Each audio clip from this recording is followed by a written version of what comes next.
CHGO White Sox podcast coming live from Studio A of our CHGO offices here in the West Loop of Chicago. I'm your host, Sean Anderson. Alongside me, the full CHGO White Sox crew. Happy July. That's Vinnie Duber, our CHGO White Sox beat writer. You can follow him at Vinnie Duber. You can read his work up at allchgo.com. 2 new posts for you. One for the diehards, one for everyone.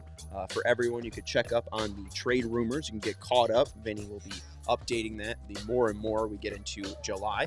And then there's also the White Sox Weekly for our diehards. You can go check that out. And the 470 reasons why Luis Robert Jr. should not get traded. They're all the same reason.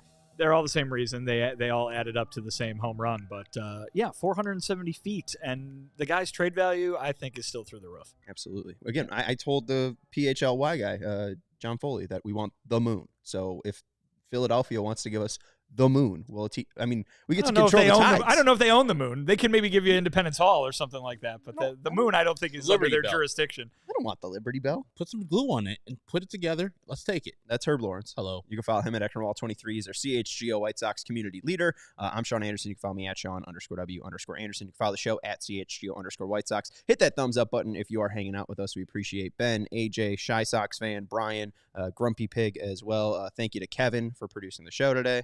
Oh, yeah. Good to see you guys. Is your mic on? Yeah. Oh, okay. You just have it on just in case. Yeah. It's always always on. Right, I love talking. It's a hot mic. Is Christopher Morel untouchable? No. Okay. All right. He's not untouchable. All right, there we go. Let's go. He's not, but again, that's another thing where he's the last guy to get traded though in that lineup right now. Okay, so he's if that makes sense. Yeah. This whole season is so confusing. He's the last guy I'm moving though in that starting. You want lineup. him? Yeah. Okay. Put him in left field. Put him at DH. He's got it. He's good. All right. Anyways, we're not going to trade for Christopher Morel, but we're going to have questions about that. We have diehard mailbag questions sent in by AJ and others that we're excited to get to. We're also going to be talking, obviously, about the biggest thing in the White Sox world, Garrett Crochet and Luis Robert Jr. Before we get to that, I do want to go to Alejandro's diehard question. If you do want to become a diehard, head over to allchgo.com/diehard. You get 20% off merch, you get 20% off events, you get also access to our CHGO lounge where you get to chat with other White Sox fans alike, other White Sox diehards alike. And Alejandro's asking, since today is the anniversary of the opening of Old Comiskey, does anyone have any Old Comiskey specific memories hold on, Kevin, you're blocking the screen. I can't read that. Yeah, the thing. You keeps hovering over the thing, and then it keeps blocking. Actually, unbelievable, Kevin. Anyone have any Old Comiskey specific memories? He would have been 2 at the time it was demolished, so none for me. I was born in 1997, so none for me. So if you have any Old Comiskey stories, feel free to share them in the chat. I don't think you guys have any. Well, Herb does. No, I'm old, and I could have been there, but my family took me to Wrigley Field in the time where Old Comiskey was still alive. I didn't go to Comiskey until like 95. So, yeah. Did you cause the strike? I mean, more than likely. After. It would have been after. It was just a lot of money, so I was like, nah, I can't go. I was like a teen, so I had no money. My parents didn't have a lot of money. They're like, I'm not sending you to that place that's always packed and costs like $15. Back then, I was like, oof, $15. What are we doing here? And now guaranteed right field, but what was it back then? It was Comiskey Park. Comiskey Park. And it was packed then? Too. It was packed in 95? First 3 years, like 91, 92, 93, packed. This is new, and then they were good, too. Yeah, really good. Who won the MVP in 93 and 94? Some guy named Frank Edward Thomas Jr. Probably what played into it. All right. So no memories from Old Comiskey, but if you do have any, throw them in the chat. I'd love to play along. There was that movie, right? There was that one movie that they filmed at Old Comiskey, I think. The Beatles played there. Beatles played at Old Comiskey. Did they really? They did? Yeah. Yeah. Really? Yeah. That's really cool. Because the Beatles were only in Chicago like, what, 3 times? Maybe? 2-3 times? Yeah. All right. And I just saw somebody, I think it was either Sox Nerd or the Last Comiskey Twitter post that put up the Andy Hawkins no-hitter that wasn't a no-hitter. Andy Hawkins, the Yankee pitcher who threw 0 hits and got, not helped out by his outfielders who dropped a couple balls in the outfield. White Sox scored 4 runs on 2 errors, and they won the game 4-0. They took the no-hitter away from Andy Hawkins because he only pitched 8 innings because the White Sox obviously didn't need to bat in the bottom of the 9th inning. So that was probably the most memorable thing that I remember as a person after the fact of old Comiskey. Only the Lonely. John Hughes, 1991, was filmed at Comiskey. So there is some old Comiskey on. It's a Roy Orbison song. It's probably in the movie. He probably named it after it for a reason. My best friend's wedding was filmed at Comiskey 2. What? My best friend's wedding, Julia Roberts.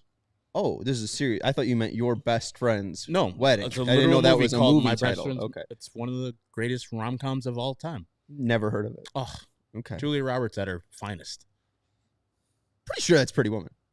That's like historically her famous movie. It is her famous movie, but I think she's a better actress in My Best Friend's Wedding. And the premise is she's going out with a guy that's going to get married to the White Sox owner's daughter. So fictional Jerry Reinsdorf in the movie, but not really Jerry Reinsdorf. All right, I did not know this. I'll have to watch Check it out, man. Best Friend's Wedding. And just for you, Vinny, Only the Lonely, Roy Orbison song is played in its entirety in the movie's opening scene. You would imagine so with that title. Yeah, I think it was named done after on purpose. the song. Yeah, most likely. I think John Hughes did that on purpose. All right, let's get to the diehard questions. We're not going to start with AJ's first, even though I see him in the chat. Let's skip over Brandon's question as well. So I think that leaves one final question, Kevin, if you want to flash that up. I believe it's from our guy Sam. What's a king's ransom for Garrett Crochet at the deadline, and what teams can pony up the prospects? So I don't think this is the issue with Garrett Crochet compared to Luis Robert. We'll talk on will the White Sox trade both of them? If there's one if you could only trade one, which one will you trade? I think that the reason why Garrett Crochet is being moved, and the White Sox, according to Bob Nightingale, intend to move him, is because there's 15 teams calling about him, right? With Luis Robert Jr., there's probably like 3 to 4. There is a very, very rich market to acquire top-end starting pitching, and Garrett Crochet might be the only top-end starting pitcher out there and available. Obviously, Eric Fetty's also available, but he's not top-end. Garrett Crochet on 25 teams is probably their ace. I don't want to go through and figure out exactly, but he's not the ace on Baltimore, but, who wouldn't want a 1-2 of Crochet and Burns? So I guess let's figure this out. Is there a true king's ransom for this player, or is that what we're trying to figure out, the actual value of Garrett Crochet? Because I don't think they're trading him for a Wayne Gretzky king's ransom. So you obviously saw the 30 for 30. That's where you're going with that phrase there. But listen, I think what makes the Garrett Crochet trade conversation interesting is that we don't know what the market values him at. And I think that obviously is to be found out. And the biggest question is, does the market value him the same way the White Sox do? I think the White Sox probably think very highly of him for very good reason. He's been arguably the best pitcher in baseball this year. He is a guy who they have watched do this remarkable thing every single step of the way. And they have an intimate knowledge of how he's responding to this work. They know what any physical effects are, be they positive, negative, or otherwise. They know how his body is bouncing back, and they maybe can speak to any of the quote-unquote concerns that a team looking to acquire Garrett Crochet might have in a way that those teams cannot even figure out how to address, right? And so right now, a king's ransom or whatever the whatever the top return that you're imagining could happen for this player is, it depends on how well Chris Getz can kind of put any teams at ease in terms of, hey, is this a guy that I can use to win the World Series this year? I'm seeing even conversation, as recently as today out there in national reports and stuff saying, oh, would a team acquire him and then just use him as a reliever or something, some sort of non-traditional role for him come October or come late October, come the World Series. And I think those are reasonable questions to have. But I think the White Sox value him as a top-of-the-rotation starting pitcher. And if a team is looking to acquire Garrett Crochet, that's the kind of return that they're going to have to pony up in order to get him. Because just like we talked about all winter long with Dylan Cease, White Sox don't have to trade Garrett Crochet this summer. I mean, we can have the conversation of, is that the best time to trade him or not, right? But they got him for 2 more years after this year. They can trade him in the winter. They can trade him next summer. They can do whatever they want.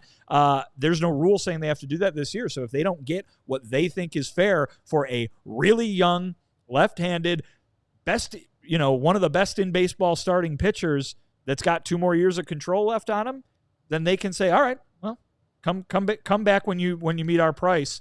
I definitely don't think that there is a need to trade Garrett Crochet this month. And like you're talking about, Sean, you're like, there's not a pitcher on the market that is Garrett Crochet. He technically, if you're just a Fangraphs person, and I was listening to Sox Machine, Josh, talk about Garrett Crochet being the highest F4 in the major leagues right now. 3.7 F4 over Tanner Houck.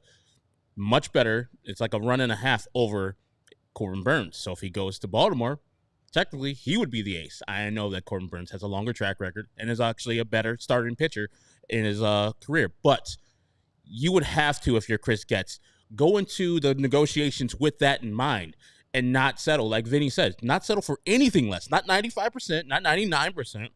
You call them and say, I want this player, that player, that player. And if you can't give me those 3 players or a number of those players, as Vinny said, there's no rush to get him done. And I know they've had contract extension talks and they haven't gone anywhere. But now, if they don't trade him by the July 30th deadline, you can resume those trade talks with other teams, or you can resume the contract extension talks with Garrett Crochet. Realize you have a commodity, a value player that everybody wants. There's no reason to trade him for anything less than you want to get in return. And so I don't understand why he is like, it's more likely than not. I'm thinking right now, that's what I'm getting, that it's more likely than not he's going to get traded. So yeah, there's 15 teams calling, but are those 15 teams coming correct? Are those 15 teams? Well, no, because then he would have been dealt already. Yeah. Do they have enough to get that player? And I'm only seeing a couple, like those Phillies people who are balking at the price for Luis Robert. They'll also balk at Garrett Crochet, even though they don't necessarily need a top rotation guy. They got 3 or 4 on their team already. But I don't think teams have the appetite to give away top prospects, even for young, controllable, inexpensive arms like Garrett Crochet. And if they're not ready to play ball, there's no reason to force that trade. And I think Chris Getz knows that. You see how he played the Dylan Cease thing. I think he'll play that the same way. I don't think it would be too much of an issue getting 100% for this player, like 100% of what you want. And I think it's mainly, again, just because there are 15 teams, calling about him. Will there be 15 teams that are actually making legitimate offers? Probably not. No. But I mean, there's so many contenders that are currently out there. I think this is the right time if you are going to trade him. If you don't trade him by the 30th, obviously I'm for extending him. If I could watch Garrett Crochet for the next 10 years, I will not complain. I will sit here and be happy every time he steps on the mound and I see 45. But with how many people are out here currently trying to improve their team for the playoffs and for the World Series, you're not going to have the same market in the offseason. I understand you still could trade him in the offseason, but I don't understand the motivation of those teams outside of, we'll be able to add him to our rotation for the next 162. But again, right now you're trying to help your team as much as possible. And I think the true motivation is there for teams, which is going to lead to the White Sox getting 100% of what they want. I think it's just picking the right package for them. But that market could be different in a good way too for the White Sox, because if you wait until the winter, because you've got teams right now wondering, is Garrett Crochet going to be able physically to help me win the 2024 World Series? Mm-hmm. If he stays with the White Sox, even on a dwindled workload, right, they can see how his body bounces back, and they can say, okay, that guy can help me win the 2025 World Series and the 2026 World Series. You're basically getting a pitcher at one of the better pitchers in baseball at a rock bottom price from from a salary standpoint for 2 full seasons. Like, that's the thing. It's like, it's not like, I get what you're saying he's one of the best pitchers in baseball. How could his stock possibly be higher, right? If he answers the questions that teams have right now, that's how the stock could be higher. Now, obviously, things have to go right? But I think that is the one way in which things could change for the better for the White Sox. I'm not saying they couldn't change for the worse as well, but certainly they could change for the better. Real quick, I just want to just say, I mean, I guess that's why I'm ready to explode at this conversation. It's just because, like, teams are going to realize how good he is in the offseason. It's just like, why can't my team realize how good he is? He could just pitch for your team. You know, he's a franchise-altering player. I think that works for all 30 MLB franchises. Just keep the damn kid. And I think me and Big Dave and Kevin were talking off air about you're going to be searching for Garrett Crochet after you trade Garrett Crochet. And there's no reason to do that. Like, you have him in the house. You have McDonald's at home. And there's no reason to go and get McDonald's. And I think, to Vinny's point, in the offseason, other teams that may not be in the market to trade for Garrett Crochet because they don't necessarily think themselves as a contender this year would be in it, like the Cincinnatis of the world, the Pittsburghs of the world. And they do have a couple other prospects, young players that the White Sox probably are more interested in than other teams that don't really have the prospects but are looking for Garrett Crochet for this trade deadline. So you would have more people available and more teams available to sign Garrett Crochet. And I think the trade talks are also contingent, some of them for this year are contingent on him signing an extension so they can just pitch him as long as they want to this year. But also, I don't want that to be the hang up for this trade. So if it doesn't work out, just hold on to him. There's plenty of time to have Garrett Crochet on your team and him to build his actual value higher if you want to trade him next year. That's still 2 pennant runs next year at the trade deadline. I think you still get paid more or the same next year if you trade for Garrett Crochet in 2025 if you do it this year. You talk about looking for McDonald's at home. Yeah. And thankfully Ray Kroc is my father because Noah Schultz is down in Birmingham and he's 2 inches taller and basically Garrett Crochet. That's the also thing too. I mean, like, you could just have 2 Garrett Crochets on your team. And funny enough, I mean, Garrett Crochet? No, Schultz going to have to lift some weights in order to become Garrett Crochet. That's fair. And Kai Bush is coming too. I think we could cool it on Kai Bush. He's got 2 ERAs in AAA now. He's not a top 10 MLB prospect. He's not. I'm saying you would have 3. If he was Garrett Crochet or Noah Schultz, he would be traded by the Angels. 3 left-handed starters in the rotation next year. That's different than 2 Garrett Crochets, 3 Garrett Crochets. Let's take a break. We'll continue with Garrett Crochet. And if you are wondering how he's actually, what was that? Wow. New ad break. Really? Yep. You're going into the ads. Oh, all right, we're going into the ads, Herb. Game Time is an authorized ticket marketplace of Major League Baseball, which makes getting tickets faster and easier. Prices on the Game Time app actually go down the closer it gets to the first pitch. Game Time is the fast and easy way to buy tickets for all the sports, music, comedy, and theater events that are near you. And with your last-minute deals, all-in prices, views from your seat, and their best price guarantee, Game Time takes the guesswork out of buying tickets. Went up to Milwaukee, bought some tickets through Game Time, checked on all the rest of the secondary marketplaces. None of them had a lower price in the section and row that I was sitting in, but if they did, I would send that information like I did when I was in Atlanta to Game Time, and they would get me 110% of the difference into my account, and that's the Game Time guarantee. Game Time is the only ticketing app that gives you complete peace of mind with your purchase. See the views from your seat before you buy, so you know exactly what to expect when you arrive, and all-in prices show you your total up front, so you know you're getting a great deal without any of the hidden fees. And they're obsessed with finding you ways to help you find and save money on tickets. Game Time has deals right up to the start of the game and even an hour after that event starts. It's the place to go for last-minute seats. And with zone deals like I got in Milwaukee, you pick the section, Game Time picks the seats for an average of 18% savings. Take the guesswork out of buying tickets with Game Time. Download the Game Time app, create an account, and use the code CHGO for $20 off your first purchase. Terms apply. Again, create an account, redeem the code CHGO for $20 off. Download Game Time today. Last-minute tickets, lowest prices, guaranteed. I think you got to throw a curveball. Diehard AJ is now guessing that the Atlanta story is coming. threw a curveball for you. I didn't do the full Atlanta story. Didn't do the full Atlanta story. It is a beautiful day out in Chicago, which means you should fire up the grill. It's grilling season, so get your pork. People who are active, like Herb, who's biking to work, need more protein than the average American. And in fact, the Academy of Nutrition and Dietetics, the Dietitians of Canada, and the American College of Sports Medicine recommend 1.2 to 2 grams of protein per kilogram body weight per day for athletes, depending on training. Real quick, we're using kilograms in one part of the read and then pound person in the other. I mean, because the dietetics of Canada are in there too. So we've got to make sure we're pleasing all of our North American listeners. Imperial and metric. Correct. Yes. Yeah. For a 150-pound person, back to Imperial, that's about 81 to 136 grams of protein per day. Back to metric. Yeah, and 1 ounce serving back of to pork Imperial provides 23 grams back to of metric. high-quality protein that can help activate individuals. I feel like I'm preserve muscle. I feel like I live in International Falls. Yeah. Oh God, I'm just getting yanked back and forth.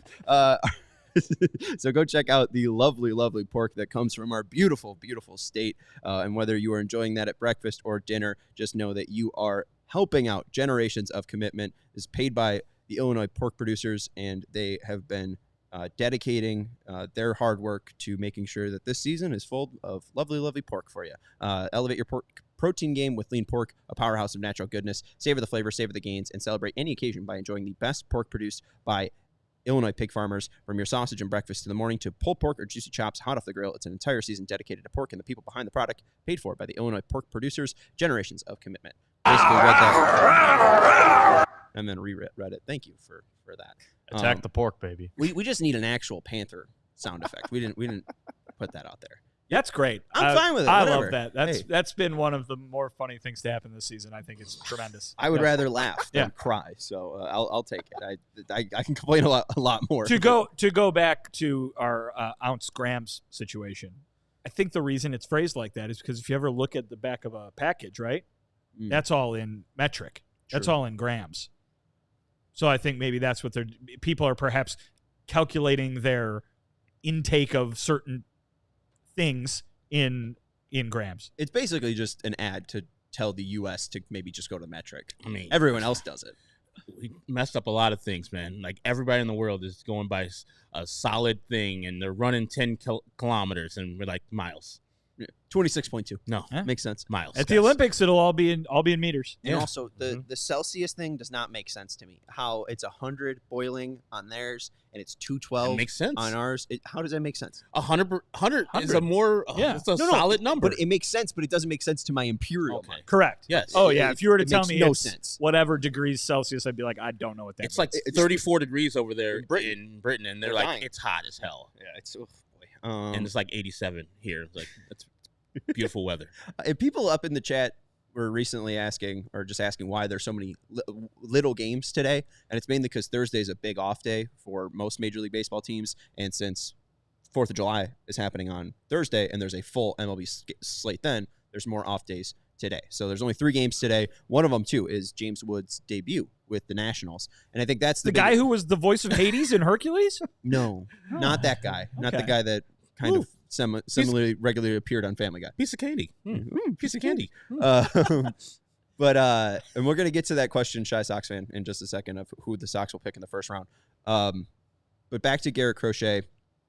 James Wood is not a player that they'd likely be able to. Singular Wood. Yeah, Okay. James Wood, not James Woods. Yeah. Is it James Woods? The actor. No. The actor. Yes. Yeah. Elijah Wood versus James Woods. And Tiger Wood. And Tiger Wood. And Kerry Woods.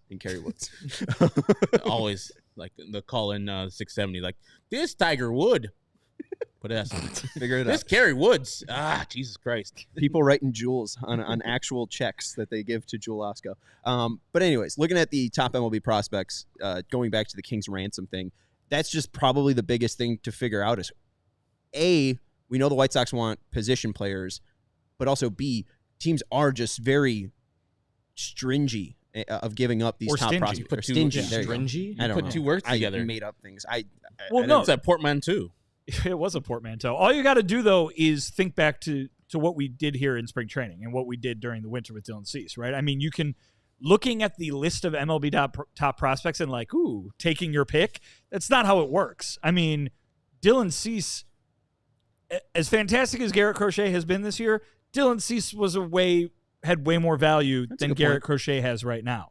Dylan Cease already had a top 2 Cy Young finish. Dylan Cease had not quite as many years of control left, but more than one. Yeah. And he is also a guy who had a little bit of a track record, and especially a track record of durability, which is the biggest question surrounding Garrett Crochet on the outside right now, right? So I think that you maybe should look at what the return was for Dylan Cease and maybe start from there. And obviously there's a little bit more control, so you can maybe bump that up a bit. Garrett Crochet is even more affordable from a salary standpoint than Dylan Cease was, but it's a pretty comparable guy, and Dylan Cease had a kind of a better track record. So I would argue that rather than being like, all right, which of these top 10 prospects can we get? I would be like, okay, who's the next Drew Thorpe you can get? No, that's fair.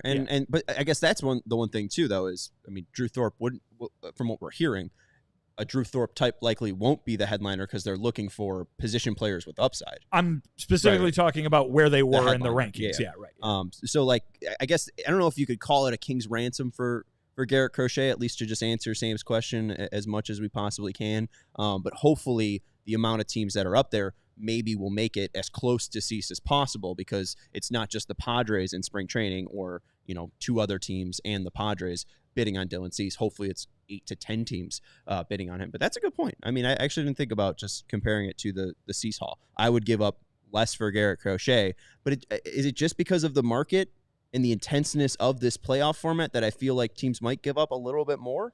Yeah, desperation, right? Okay. Desperation kicks in. I think you as a team, or you as a front office, are probably pretty happy, especially by the time you get to March, right? You're probably pretty happy with the roster you've put together, and you have the ability to then spend the next 3 months not only figuring out where you are, but saying, okay, this is how we can plug holes over the next 3 months and do it at the trade deadline, right? When you're at the trade deadline, that's it. That's the last time you can add somebody via trade before you're going into the playoffs. And so if you want to make your way through that run to the World Series in October, you better be ready with your roster by August 1st. Well, Herb, I want to throw out a question to you because you threw this out in the chat, and I guess I think we could probably push it towards there. So you asked, can we talk about a scenario where the Sox trade these players and the potential for them to be regretful?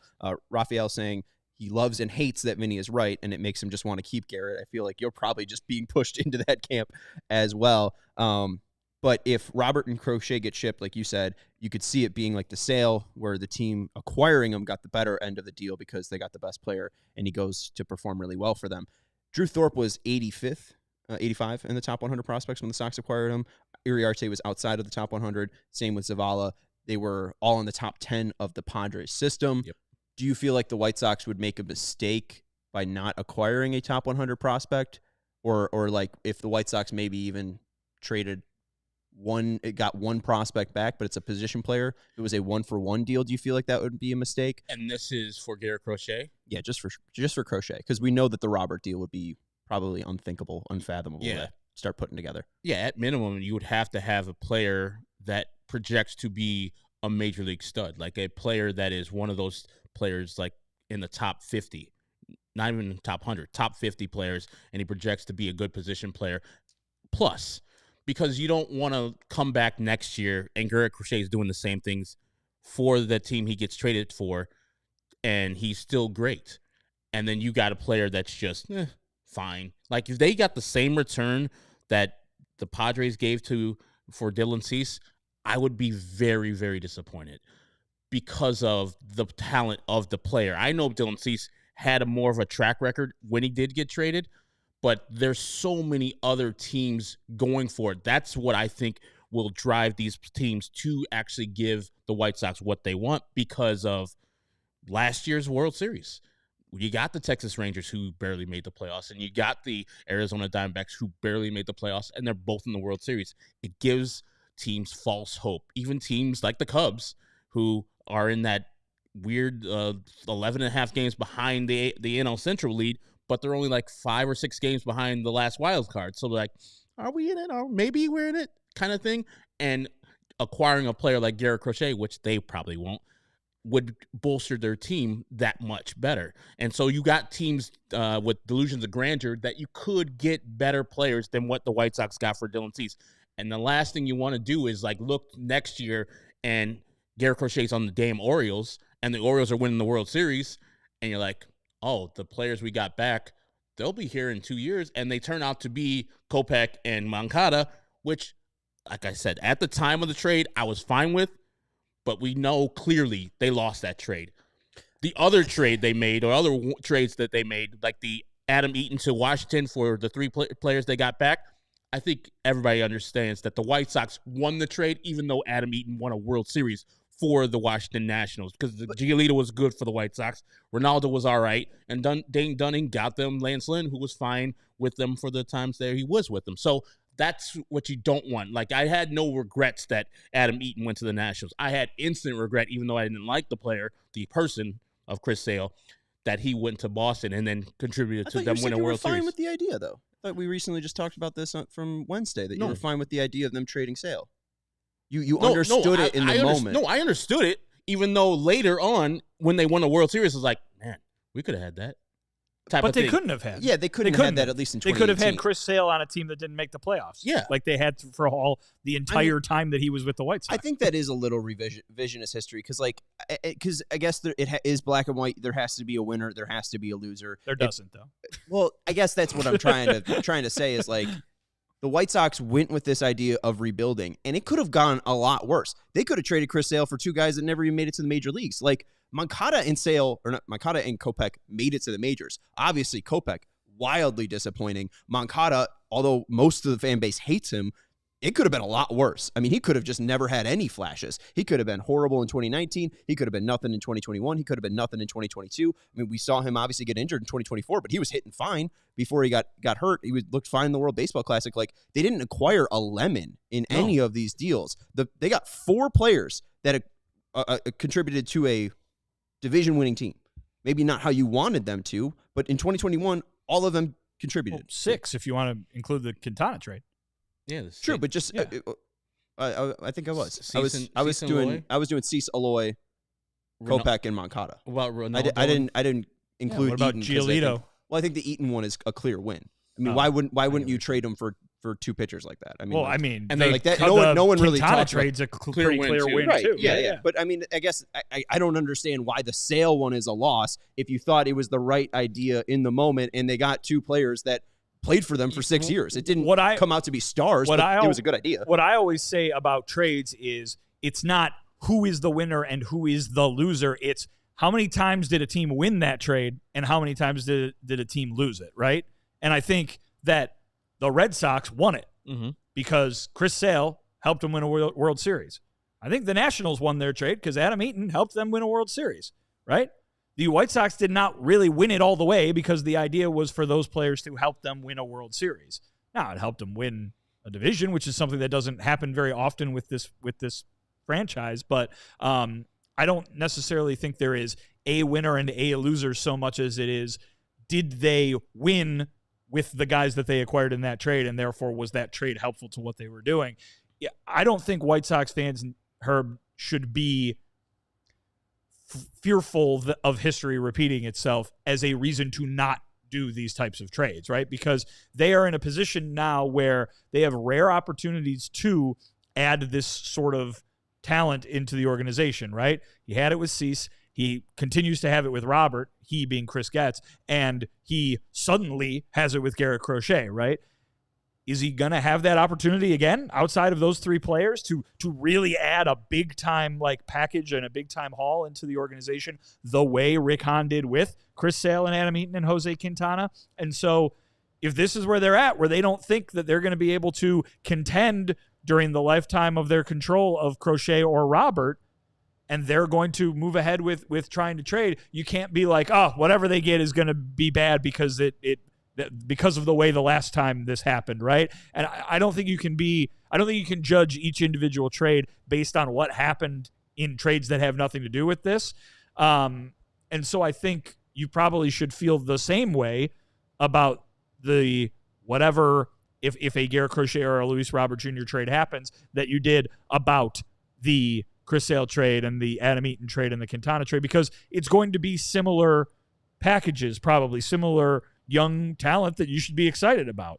But you know now from experience that it doesn't always work out the way you think it's going to work out. Oh, yeah. I judge trades about how they're at the time. But I'm talking about regret of the player eventually being the player that you knew he was going to be. And I know the White Sox are in the mode of the reason why you would trade Crochet is because you're not going to be competitive in the 2.5 years that you have him. And also, I think they're a little, gun shy of him getting hurt again. But I'm always of the mindset that scared money doesn't make any. So if you're scared that he's going to get hurt, I think you're putting yourself in a bind. So I don't want the White Sox to be trading Garrett Crochet out of fear. I want them to be trading him because they're getting the package they've asked for. Yes. That's it. And I will deal with, if their trade is done and it looks like a balanced trade and the White Sox got the potential position players that they wanted, I would say, good job, Chris Getz. But still, at the same time, I'll look at Garrett Crochet and his career. I'm like, what could have been? And that's, I know the White Sox don't and won't do that because of their history and how they operate as far as the owner. So I get mad about that. But also, I think I will judge each trade on what they got at the time and how they project forward and not look in revisionist history to see, okay, that was a loss. The White Sox shouldn't have did that. I applauded Rick Hahn for all those trades. All those trades, I think, worked out at the time that they were at the time that they were happening. Well, and maybe, too, the best way to put this is we think Crochet can be a franchise-altering player like Chris Sale was. He's not in the same camp that maybe Cease, Quintana, or Adam Eaton even were in. They were very important players to teams that ended up winning championships like Eaton, but, maybe Sale and Crochet are on just that next level. Let's take a break. Kevin flashed us the sign a long time ago. So let's have the page rip. Still not used to that. Why is there just black at the end of it? For Fast Channel. So it signals to them. Now they play their ads while we play ours. Oh, look at that. All right. Okay. After years of fine print contracts and getting ripped off by overpriced wireless providers, if we've learned anything, it's that there's always a catch. So when I heard that for a limited time, all Mint Mobile wireless plans are $15 a month when you purchase a 3-month plan, we thought, what's the catch? But after talking to them, it all makes sense. There isn't one. Mint Mobile's secret sauce is that they sell wireless service online. They don't have retail stores or salespeople. Instead, they deliver premium phone plans directly to you. So say bye-bye to your overpriced wireless plans, jaw-dropping monthly bills, and unexpected overage. Mint Mobile is here to rescue your premium wireless plans at $15 a month. The biggest thing with Mint Mobile after switching is I didn't even notice that I switched, outside of my bill being much, much cheaper. So thumbs up to that. I have no issues with that. It's still the phone that I had. It still works the same exact way. It's just cheaper. So why not? To get this new customer offer and your 3-month unlimited wireless plan for just $15 a month, go to mintmobile.com/White Sox. That's mintmobile.com/White Sox. Cut your wireless bill to $15 a month at mintmobile.com/White Sox. $45 upfront payment required, equivalent to $15 a month. New customers on first 3-month plan only. Speed slower, above 40 gigabits on unlimited plan. Additional taxes, fees, and restrictions apply. See Mint Mobile for details. We also want to let you know about our friends over at Cuts Clothing. If you are looking to be stylish like Vinny, maybe you do have a date night with the wife, but you don't want to wear a shirt with buttons or pants with buttons, go check out our friends at Cut Clothing. Get ready to be the most... Both this shirt and these pants do have buttons. Right. No, these shirts that I'm talking that's about, my problem. If I had this, I wouldn't have the problem of buttons. Exactly. I got you. You're still the most stylish of the crew. Can't lie. Far. So maybe there is something with buttons here. So shout out to Vinny on that. But most guys would not wear a t-shirt, or most guys would just wear a t-shirt every day of their life, like Herb and I are, if they could. And the problem is that most t-shirts aren't accessible for a date night with your wife. But today's sponsor, Cuts, has finally changed that. Cuts t-shirt are such high quality, wrinkle-free, and buttery soft that you can look like you're dressing up even when you're dressing down. And you heard that right, wrinkle-free, so you never have to substitute comfort for fashion ever again. Dive into summer with Cuts. You don't need to iron. You could save all that time for drinking beer outside in the sun. Boom. That sounds good. Right? Who wants to iron? You just dig out a cord, put water in it. You have to wait for it to heat up. What am I, Iron Man? Exactly. Thank you. And not only have they completely changed the t-shirt game, they have other simple yet sophisticated items. Their bottoms stretch to fit joggers, look way better than your khakis, and are 1,000 times more comfortable, and all their clothing is as comfortable as athleisure, but fashionable enough to wear to work or the backyard barbecue. So embrace the summer state of mind with Cuts. For a limited time, our listeners get 20% off your entire order when you use code CHGO at checkout. That's 20% off your order at cutsclothing.com with promo code CHGO. Please support our show and tell them we sent you. Experience the perfect blend of style and comfort with Cuts Clothing. Am I wrong to say that Crochet is just in that sale piece, that he is a franchise-altering player, and that's where your concern comes from, Herb, is not about what they could get. It's just the true player that they're trading. You have concerns because you think Garrett Crochet can be truly special. I mean, he's already truly special. Like I just said, he leads the league in F4. Can I read some first thing? Yeah, you can go ahead. So we made a shirt for a certain mustachioed Cy Cease player, and there was that stretch that he had that was very, very phenomenal, and it was from pretty much May 17th to August 11th, where he I guess there was also the 7 earned run. What was the actual stat though? It was the streak? 15 straight games. It was like 19 straight games with 1 earned run or fewer. Yeah, so I think it's the 29th to the August 11th is 1 earned run or less. Yeah, the Dodgers game gave up 7 runs, but only 1 was earned, I believe. Yeah, right. So the actual stretch is, I guess, 14 games of 1 earned run, there you go. 1 lesser for Dylan Cease. But let's compare him to maybe his best 18-game stretch of that 2020 season, where we thought he was a Cy Young winner, to Garrett Crochet's first 18 starts of his career. 18 starts for Dylan Cease, 99 2/3 innings, 20 earned runs, 45 walks, 135 strikeouts, 9 earned runs, an ERA of 181, and a FIP of 296. 9 earned runs in 18 games? 9 home runs. Oh, 9 home runs. 9 runs. home runs, 20 earned runs. Okay. Gotcha. So Garrett has given up 1 home run more, 10 home runs compared to 9 home runs. He has walked 25 less batters, 45 compared to 20. He has struck out, math on the fly, 6. It's not that difficult. More. He has struck out more. Out more. He does have a higher ERA, 3.02 compared to 181, but he also has pitched more innings, 99 2/3 for Cease compared to 100 1/3 for Garrett Crochet, and his FIP is actually lower, fielding independent pitching. So if you're taking out balls that are in play, you're taking out balls that are in play, and you're only including home runs, strikeouts, just anything that a pitcher cannot control. Well, Garrett has a lower FIP than Dylan had. So his ERA was lower, 1.81, but Dylan's FIP was 2.96. Crochet's is 2.37. So while the ERA might look better for Dylan Cease, Garrett Crochet, by far, has been the better pitcher than the Cy Cease run. And these are the first 18 games of his start. Sure. I don't know if he's been by far better. Cease gave up way fewer runs. I guess. I mean, it's 34 to 20. He had a 1 point something ERA. It's pretty good. I guess.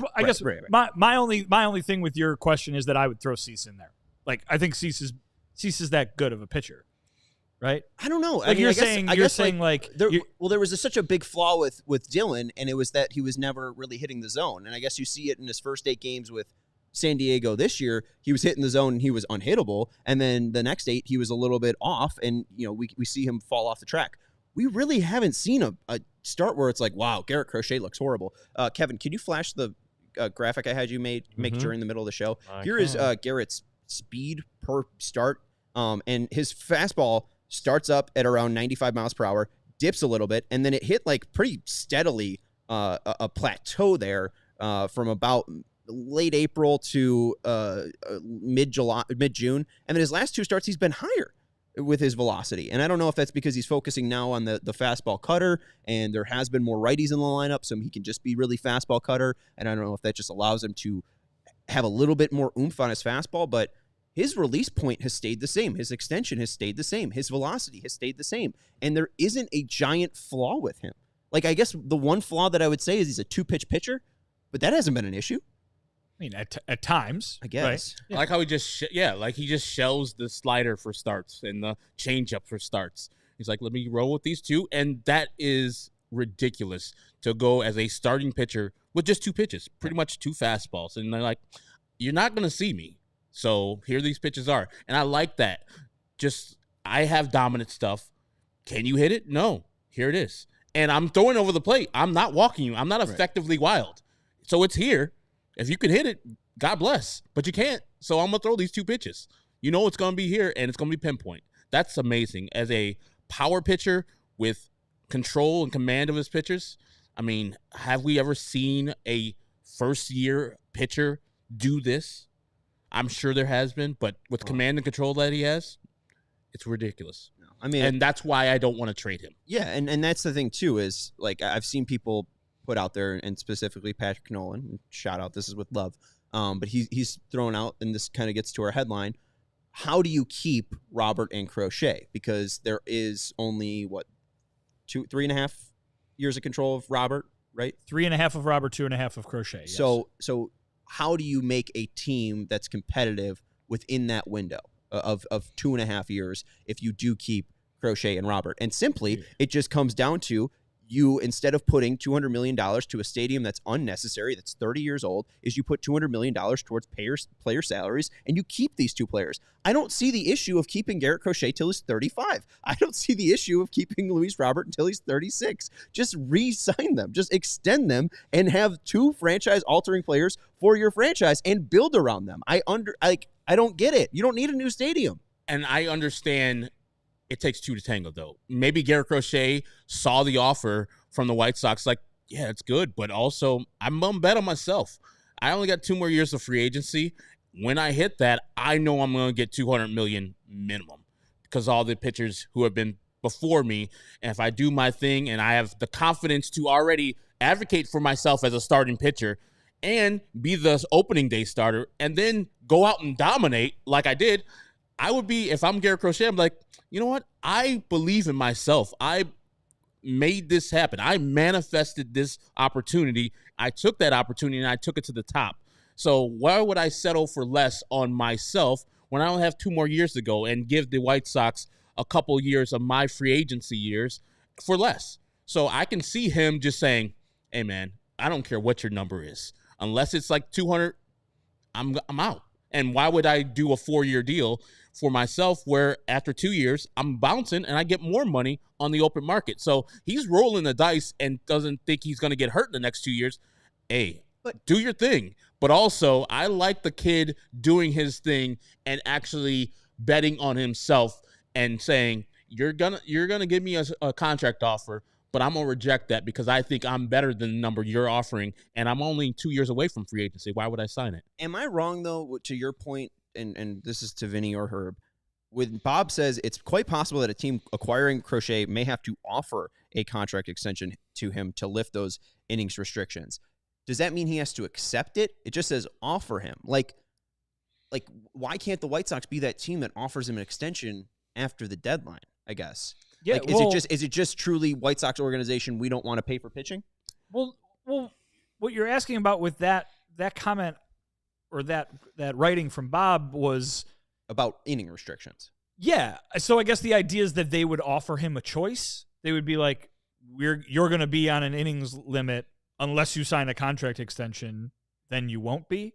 That's how I read that, right? Me too. Yeah. Because the idea is then like, well, if you get hurt or if you can't pitch next year, then at least we have you for the year after that kind of thing. Yeah. Like, why? Just he's look at what he's doing. Yeah. He apparently doesn't need an innings restriction. And like the way that the White Sox are talking about using him, yes, I know they're planning on bringing his workload down, but the way they've talked about it gets him to the end of the year. Why can't another team figure that out? You know what I mean? Yeah. Like another team should be, I understand they want to get a whole extra month out of him because they want to win the World Series, which the White Sox are not going to be able to do this year. But like, you got to use the guy that you're trading for to the best of your ability. Like if he says, no, I want to go to free agency. I'm a professional athlete who's going to pay my dues and I deserve the right to go to free agency. Like the team just says like, okay, like you don't trade for a guy and then put him under an innings limit. That does you no good. And I think this reminds me of the Mookie Betts situation with Boston. You drafted the player, cultivated him, brought him up to the majors. He turned into the player that you thought he could be. And then when it came time to offer him an extension or offer him more money, Boston balked at it. It's like, nah, we're going to take Jeter Downs, we're going to take Verdugo, we're going to take Connor Wong. And then once he hit L.A., like literally hit L.A., extension. Like, that's what I feel that's going to happen. And now you see what Mookie Betts is doing in L.A., the 2-3 years he's been there. And only Connor Wong has turned out well for the Boston Red Sox. So that's what I'm wondering about now. If you trade Garrett Crochet, is he more amenable to a contract extension because that team is willing to go where Garrett and CAA wants him to go instead of the White Sox? We already know the limitations they have for signing pitchers for long-term deals. Yeah, well, yeah. I mean, it probably doesn't help when the owner says we're never going to sign somebody through a $300 million deal. Let's get to the headline, though. It seems right now, if we had to guess, July 1st, Garrett Crochet will be traded? Yes or no? I'd probably lean yes, but I don't think it's as likely as everybody else thinks, because I think the value that the White Sox have for him could be dramatically different than the value that other teams have for him. That's just a guess, but that would be that would be what I would say right now. Yes. Okay. I feel like it's yes as well. Is that what I would do as the owner? No, I would keep him. I would pay him all the money that I have because I own 2 franchise teams in the 3rd largest market in the United States. You can buy parking lots. Can't buy pitching, though. So that's great. I want to move then to Robert. Will they trade him this deadline? And even then, like, will he be on the 2025 team? You could give me your gut reaction. We can go into this a little bit more. It seems like the reason that they wouldn't trade him right now is because the market isn't there. I have a feeling if the market was there, and there were 15 teams calling them, Luis Robert Jr. would be traded along with Garrett Crochet. But I think because there isn't the market there, that's why he's not getting traded. It's not because of franchise. Like, I think Bob wrote back in May or something that they have a lot of kind of nervousness to trade a player like this. But it seems like it's more because the market isn't there. I think they're open to trading anybody, but I think it would have to be on their terms. And I think that their terms are, give us what we think Luis Robert Jr. is worth. And I don't know if there's a team out there that is going to look at a guy who was on the IL for almost 2 months, whose numbers have not bounced back significantly to where they were last year. So I would say right now, the White Sox probably can't get, again, this is just me guessing, probably can't get the kind of return that the Nationals and the Padres got for Juan Soto in each of the last 2 years. So why would they trade a guy who could be as good as him and who has more control if they're not going to get what they think is right? I mean, I'm not trying to say Luis Robert Jr. is better than Juan Soto. I'm trying to say he's a talent in that echelon who has more control than Juan Soto had both times Juan Soto was traded. So they should be shooting for that kind of return package, I think. Mm-hmm. Are they going to get it right now? I don't know. Could they get it in the offseason if Luis Robert Jr. is Luis Robert Jr. in the second half of the season? It's probably far more likely, right? Yeah, I agree. That's exactly – I think they would be trading what Luis Robert Jr. is currently, and I think teams will be hoping that he is the Luis Robert Jr. of last year, but the White Sox will be selling, 32 games, 9 home runs in 32 games, 14 RBI. That player where people are seeing him strike out, hitting around 200, and they're like, yeah, we can probably steal this from the White Sox instead of dealing with, that's a superstar. He's often hurt, yes, but when he connects with ball, it goes far. He's a premium athlete in center field. Already won a Gold Glove. That's what you're trading of Luis Robert. And I don't think teams are in the mind space, especially that Phillies team, where they're talking about. Well, those are just their fans. I know, but I don't think Dave Dombrowski is in the mind space of, firstly, do we need a center fielder? And secondly, would we trade all these top players for him? And that's what I would want. The proposed trade you put on our Discord, I thought was very fair. The Phillies' minor league system is not that great, and you were asking for the first and second prospects for a team that is trying to win the World Series for the first time in a long time. So I think that you should be trading him as the superstar, not as the person, as TR says, Robert's too hurty. I don't care. You're that guy. He's that guy. You should be trading him as that guy. And if teams are not making that commitment, then they don't need to get Luis Robert. That's why I told the Philly people, it's like, then you don't want Luis Robert then. Did you know this fun fact, though, that Herb Lawrence used to work at the Score? Who is that person? I don't know. I really think that I would love to get all 29 other GMs' opinions on Luis Robert Jr. because I feel like a lot of the narrative that is going around that he's too hurt or that he strikes out too often is truly just kind of, I'm looking at a Baseball Reference page, because since 2023, I don't think that you can doubt that he is one of the most talented players in baseball. He is a top 10 talented player in baseball. And you're right that maybe he's not a better player than Juan Soto, but he has 5 tools rather than like 4 tools for Soto. Soto's hit tool and power tool might be better, but Robert has the speed and defense that Soto doesn't have. And here is just the big thing that I think people are overlooking. Yes, he has a 205 batting average. Pretty much everyone in Major League Baseball does. There's not really people that are hitting 300 unless you're Luis Ariz.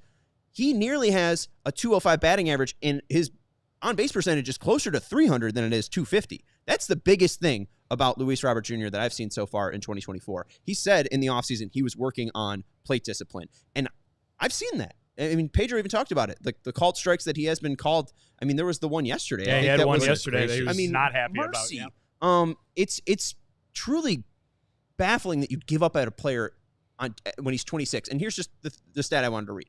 In 2020, 56 games, 20 walks. In 2021, 68 games, 14 walks.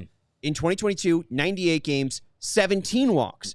2023, 145 games, 30 walks. 31 games so far. He has 12 walks, not even including the 2 intentional bases. Like, he is trying to refine his game. He has all of the athletic tools that you'd ever want as a human being, and he is making $20 million at most in 2026 and 2027. And here's the thing. You should cost the moon, the literal moon from the sky. You phrased the question this way, and I think it's right to phrase it that way. Baseball knows that.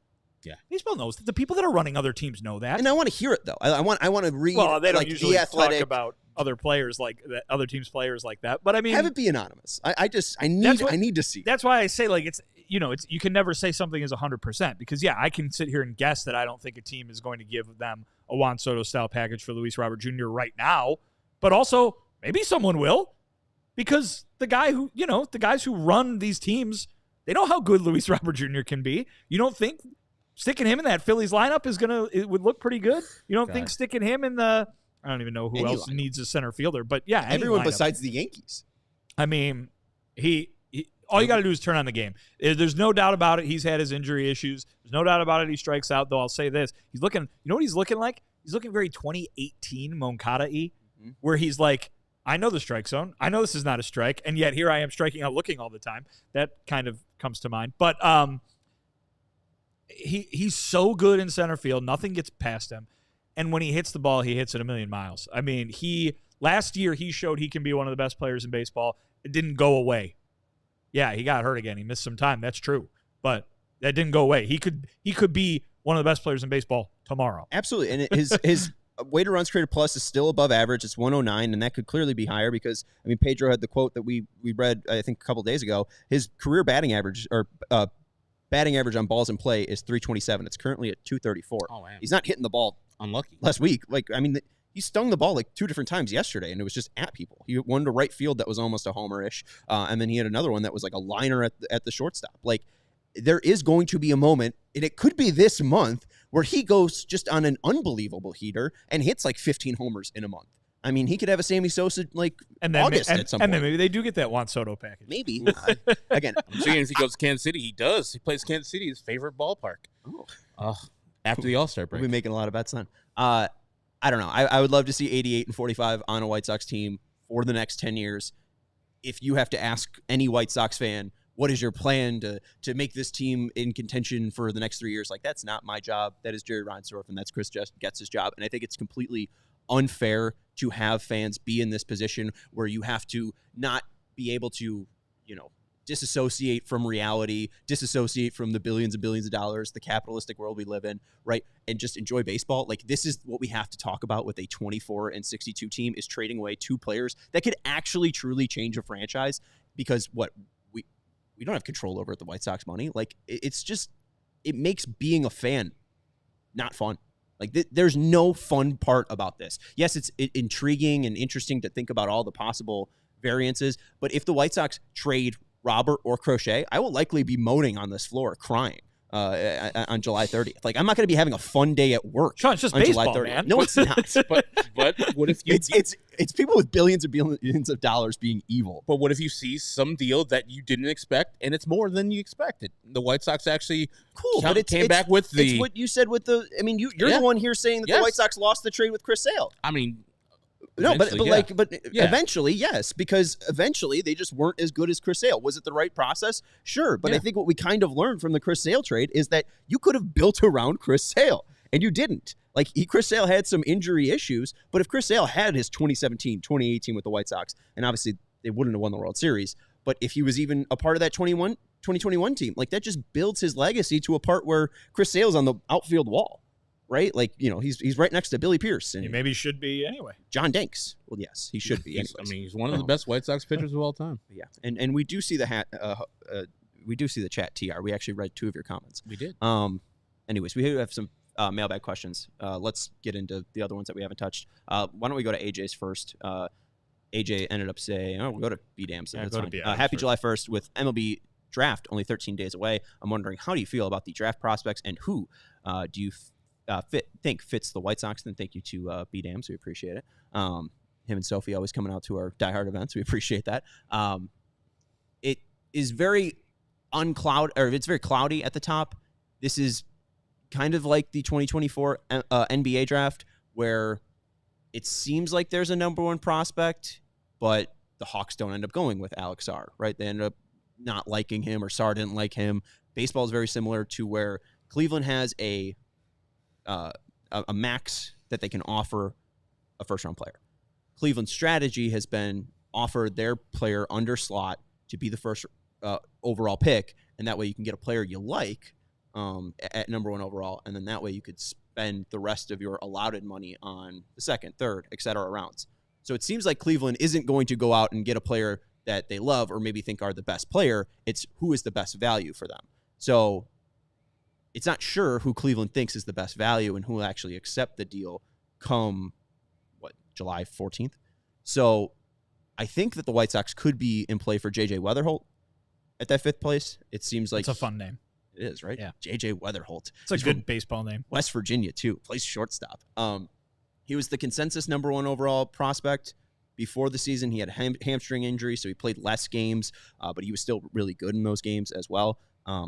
It seems like he could possibly be the number 1 pick for Cleveland, but he could also fall down to 5. And then what we're hearing from future Sox's James Fox is that it could be Jack Caglione of Florida, but also... He's at the ballpark. Huh? He talked to Pedro. Oh, he was at the ballpark, yes. The ballpark. But it also seems like Colorado could be in on him. So it just depends on how the entire board falls, but I could see them taking Weatherholt, Caglione, or Connor Griffin. He's a high schooler. I'm not sure if he's the one from California or not. I think Bryce Rainier is the one from Lucas Giolito's old high school and Ethan Katz's old high school. So I think that it could be either Connor Griffin, Jack Caglione, or J.J. Weatherholt. It seems like, according to James Fox, too, that they're out on Nick Kurtz. So if you are looking to who could possibly be there at 5, I think those are the top 3 names: Griffin, Weatherholt, and Caglione. I'm going to stay with my Braden Montgomery. Even though he got hurt, Texas A&M player, at the end of his career, I just love the Braden and the Montgomery. You already have a Montgomery. He's a pretty good hitter, switch hitter, more better at the left-handed side, but I would love for him to come through. The Caglione thing, I know people are apprehensive of drafting a first baseman again in the top 5 picks because of the Andrew Vaughn thing, but the guy smashes balls. If he's turns into the player that he is in Florida into the White Sox, I would reluctantly take it because, hitting home runs is a thing that the White Sox and every team needs. But I would go with more of a versatile player like Braden Montgomery. I don't have a player I love. I think I'd probably rather Connor Griffin the most. He's a prep player. They've had really good success with prep players in Montgomery and Schultz and even George Wolkow. It's more like Wilco rather than Wolkow. Oh, wow. I've been saying cow. It's more Wolkow. Wolco will love you, baby. Exactly. All right. AJ saying, what's a crosstown trade that you like and you might think makes sense either at the deadline this year or during the coming offseason, if any? Could the Cubs end up buying or selling? So there's still a lot of flexibility. I don't think that there's a trade that jumps out exactly to me. I like Christopher Morel, but it seems like, as Ryan Herrera told me, that he's probably the last player that they would trade. Or you just said that. I told you. He's the last player on the line. Ryan Herrera? What's going on? I've been producing this whole show. I went into the Cubs beat and asked them, and Ryan said something similar. No, Christopher Morel is that's not a guy they're looking to trade. They're very high on him. So I don't think that as they should anything, be. He's earned that. I really have a tough time like judging the Cubs. It seems like they're probably not going to be buying. They have a lot of the same player. Yes. So if the White Sox are looking for somebody that can make contact and they have contact fielders, no pop at all. Yeah. So a guy like Luis Robert would be awesome, but the Cubs are not going to move their prospects for a guy who has not shown that he can be healthy for more than 2 years. So they're not going to do that. I don't really like the Cubs prospects either. So I'm fine if they don't make a trade with that. And I think there's one more.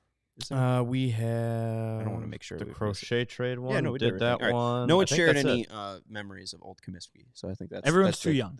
Yeah, everyone's too young. That's the question that we ended up answering. So Alejandro, we have none. We have 0 memories of old Comiskey, even though it's go ask some old people. Yeah, even though it's only 30 years old or 31 years old. I mean, I was born in 1990. I do not have any memories of old Comiskey. Yeah. So, and yet they want to build a new one. All right, that's going to do it for the CHGO White Sox podcast. That's Vinnie Duber, our CHGO White Sox beat writer. You can follow him at Vinnie Duber. That's Herb Lawrence. You can follow him at Knowall23. He's our CHGO White Sox community leader. I'm Sean Anderson. You can follow me at Sean_W_Anderson. Kevin Wells has been our producer. Hit that thumbs up button on your way out, and make sure you subscribe to the CHGO Sports YouTube channel. Goodbye. We all silly like the mayor.